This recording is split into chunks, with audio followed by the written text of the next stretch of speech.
Hello, today I'm going to be kind of talking about decimal, binary, and hexadecimal numbers, as well as octal, and explain how to convert between all of them. Binary to decimal is fairly easy. Binary is a base 2 number, and it represents values with 2 to the nth power. Depending on whether it's a 1 or a 0 in that place, it's going to be including that in a sum that can represent a number. So, for instance, let's go over 110010. Good way to demonstrate is 2 to the 6th power times 1 plus 2 to the 5th power times 1 and 2 to the 1st power times 1. That's 32 plus 16 plus 2, and that result is 50. Binary to decimal, a little bit different. Instead, we go a different way. 0 point and then 1101, for instance, those go to negative n powers. So if we go 0.01101, that's going to be 1 times 2 to the negative second plus 1 times 2 to the negative third plus 1 times 2 to the negative fifth. We calculate roughly 0.40625. Decimal to binary, sum of weights. It's useful for smaller numbers and it's quicker. However, we may run into some issues because this is mainly mental math. So for instance, if we did 24 base 10, we get 16 plus 8. It's a fairly reasonable conclusion. So we break it down into 2 to the negative 4th power plus 2 to the, 2 to the 4th power plus 2 to the 3rd power, and we represent that by 11000, base 2. And we could also do division by 2. This is a little bit slower, but it's better for larger numbers. So let's say if we do 49 base 10 to binary, every time we divide it by 2, if we get a remainder, we place that in our remainder column, and then we put the result down below. So 49 divided by 2, remainder of 1 goes to 24. These three numbers are even, so they result in a remainder of 0. Divide 6 by 2, you get 3. Divide 3 by 2, you get 1 with a remainder of 1. And then you divide 1 by 2. You can't break it down anymore, so you pass the 1 on. At the very bottom, it's the most significant bit to the least significant. So you get 11000, and then 1 base 2. Decimal to fraction. Decimal fraction to binary, we could do multiplication by 2. Rarely we could ever properly represent the decimal exactly, but we can get pretty close. So if we were to do 0.72, we're going to plug that in, multiply it by 2.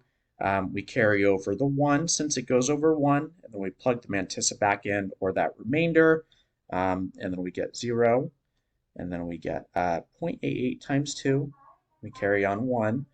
0.76 times 2, another 1, and then 0.52 times 2. You guessed it, we carry on that extra 1. Since we're doing multiplication, the most significant bit is up here, the least significant is down here. So we would get 0.10111, and that's roughly 0.71875, which is pretty darn close to 0.72. Hexadecimal. That is actually a base 16 number. Past 9, we're actually going to represent by alphabetical letters. So 10 to 15, that's going to be A through F. Converting F81C, base 16, we're going to break it down into 4-bit binary numbers because those can actually represent up to 15. So F is 1111, 8 is 0100, 1 is 0001, and then C is 0110. So the result, we just put them together, add that base 2 to indicate what kind of binary we're dealing with.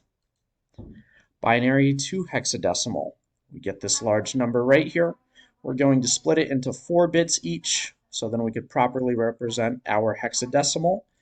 We get 1101, 0010, 1011, and then 0101. This translates into D. For the first one, 0010 is 2, 1011 is B, and then 0101 is 5. So the final hexadecimal form is D2, B5, base 16. Octal to binary. Octal is actually a base 8 number system. We're going to put base 7 because that's 0 to 7. So if we convert octal 7134, not to be confused with 7134, which is decimal, base 10, we're going to split it up into individual numbers. And then since it's only up to base 8, we could properly represent 0 through 7 with 3 bits binary.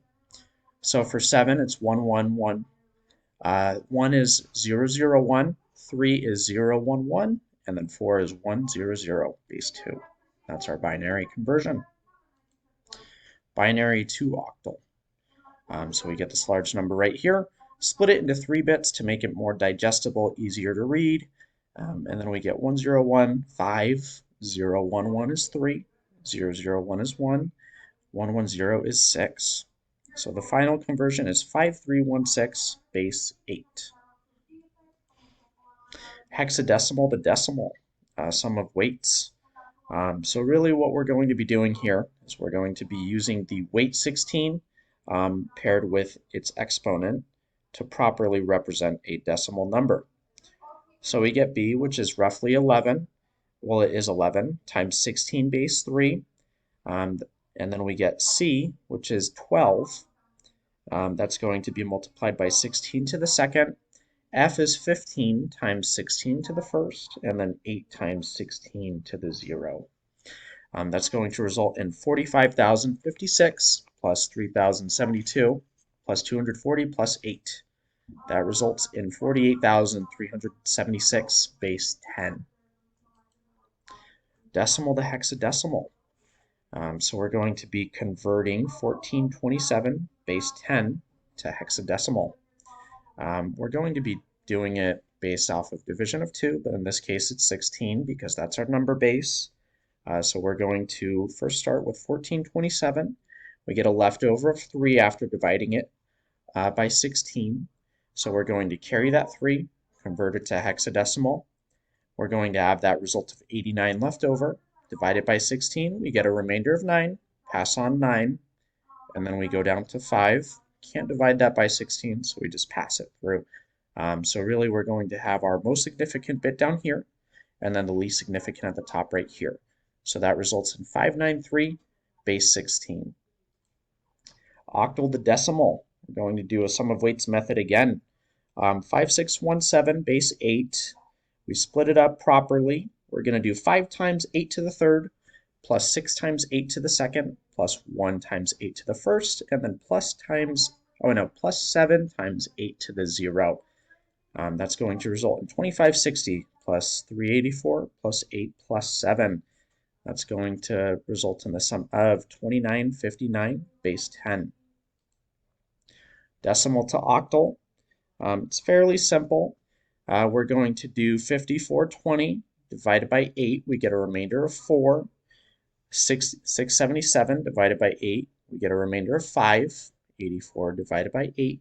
Get a remainder of 4. 10 divided by 8, 2. And then 2 divided by 8. Can't pass that on, so we're going to pass on 2. And then that results in our most significant bit, least significant, 22454, base 8. Octal to hexadecimal. We're going to be mediating this with a binary conversion. So we're going to get 752, 111, 101, 010. We stick those together to make 4 bits. The first one is left all by its lonesome, so it's going to be 1. 111 is going to be E, and then 1010 is going to be A. So that results in 1EA, base 16. Hexadecimal to octal. It's going to be a similar conversion, except we're going to do it in 4 bits first. Then we split it into 3s, and then we're going to be getting 167730, base 8. Decimal to hexadecimal. We're going to be doing 152 divided by 16, I believe. No, it's going to be by 2. My apologies. We're going to take the remainders. This first one is going to be the most significant bit. We split them into 4 bits, and then we get 9 and 8. 9, 8, base 16. Thank you so much for watching my video. Hope that teaches you a little more about number conversions.